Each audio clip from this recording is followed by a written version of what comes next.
Bonjour les sportifs connectés, c'est Jérôme du blog montrecardogps.fr. Bon, le titre de la vidéo, je pense que vous attendiez un petit peu de la polémique en disant telle marque c'est mieux que celle-ci, telle marque c'est mieux qu'une autre, tel modèle oui, tel modèle non. Bon, on peut en discuter dans les commentaires tout ce que vous voulez.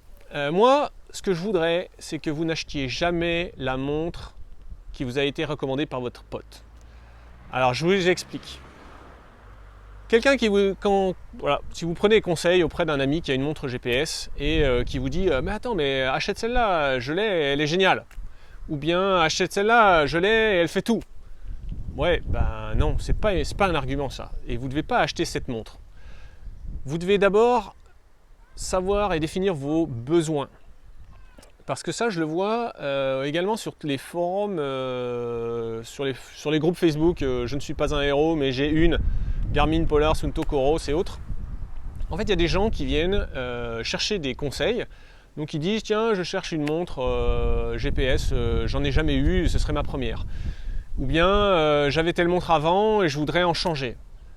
Et là derrière, je vois une ribambelle de commentaires, souvent, qui se basent juste sur « Ah, moi j'ai telle montre, tu peux y aller les yeux fermés, elle fait tout, aucun problème. Ah, moi j'ai cette montre, elle est super. » Ouais, mais non. Ces gens qui vous conseillent, ils n'ont pas forcément la même pratique sportive que vous, ils n'ont pas forcément les mêmes besoins. Et donc, rationnellement, il n'y a aucune raison que vous achetiez la même montre qu'eux. En fait, et finalement, souvent, ce genre de fil de discussion, ça se transforme juste en un sondage. Parce qu'en fait, tous les gens recommandent leur montre. Donc ceux qui ont une Suunto 9 disent prends une Suunto 9, ceux qui ont une Fenix 5 disent prends une Fenix 5, ceux qui ont une Fenix 6X Solar disent mais prends une Fenix 6X Solar. Ouais, pourquoi spécialement Solar? Pourquoi spécialement 6X? Enfin, voilà. Et donc finalement, pour moi, c'est pas des bons conseils. Achetez jamais une montre sur des conseils comme ça. Achetez une montre qui répond à vos besoins ou alors achetez une montre parce qu'elle vous plaît. Ça, c'est un argument qui est tout à fait subjectif mais tout à fait valable. C'est souvent la distinction entre Fenix 5 Forerunner 935 ou Fenix 6 Forerunner 945. C'est vrai qu'en termes de fonctionnalité, elles sont quasiment similaires. Et donc, on peut vouloir décider de mettre 50 ou 100 euros de plus parce qu'on la trouve plus jolie. Ça, je le comprends tout à fait.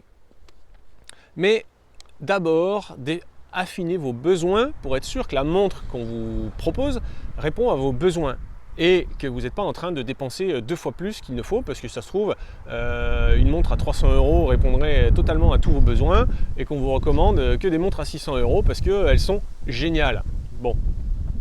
Moi, c'est la démarche que j'essaie d'avoir. Moi, je donne des conseils depuis très longtemps sur le blog et au travers des vidéos. J'essaie pas de vous faire aimer ce que j'aime. C'est pas mon but. J'essaie de vous donner des conseils sur ce que vous ne connaissez pas pour pouvoir guider votre choix. Et ensuite, vous faites votre choix. Si vous décidez, ah ouais, non, quand même, je vais quand même prendre la montre à 600 euros parce qu'elle est plus jolie, pas de problème. Moi, je vais vous orienter vers 2 ou 3 modèles qui répondent à vos besoins. Mais pour un conseil, il faut qu'il y ait des raisons. Ça ne peut pas être juste achète celle-là parce qu'elle est géniale, achète celle-là parce qu'elle fait tout. Ouais, alors si vous achetez comme ça, au pire, vous allez acheter une montre qui ne répond pas à votre besoin. Et au mieux, vous aurez dépensé plus que de nécessaire parce que il y avait certainement une option. Là, maintenant, il y a des montres pour tout, à peu près tous les budgets. Bon, on va dire à peu près tous les budgets à partir de 169 euros ou quelque chose comme ça. Mais voilà. Alors sur les groupes, je ne suis pas un héros, mais j'ai une Garmin, Polar, Suunto, etc. Maintenant, il y a quand même des habitués.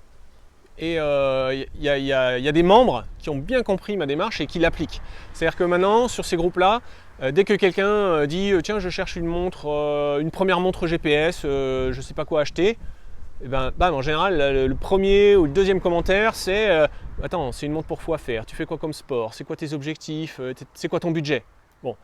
Mais sur d'autres groupes, souvent ça se transforme rapidement en une liste de montres. On voit de tout, de toutes les marques. parce que les gens ils recommandent simplement leur montre. Et finalement, en fait, on a des réponses, c'est presque plus un sondage qu'un conseil. Pour moi, un conseil, il faut qu'on ait défini le besoin ensemble, et puis ensuite, on répondra, soit moi, soit quelqu'un qui est présent sur le groupe, on répondra, ou dans les commentaires de cette vidéo, hein, on peut en discuter dans les commentaires de cette vidéo, mais le but c'est quand même de trouver un ou deux modèles qui répondent 100% à votre besoin, sans dépenser 3 fois plus ou 2 fois plus, quoi. Donc par pitié, ne achetez jamais la montre GPS de votre pote juste parce que c'est votre pote qui vous la recommande. Ça, c'est non.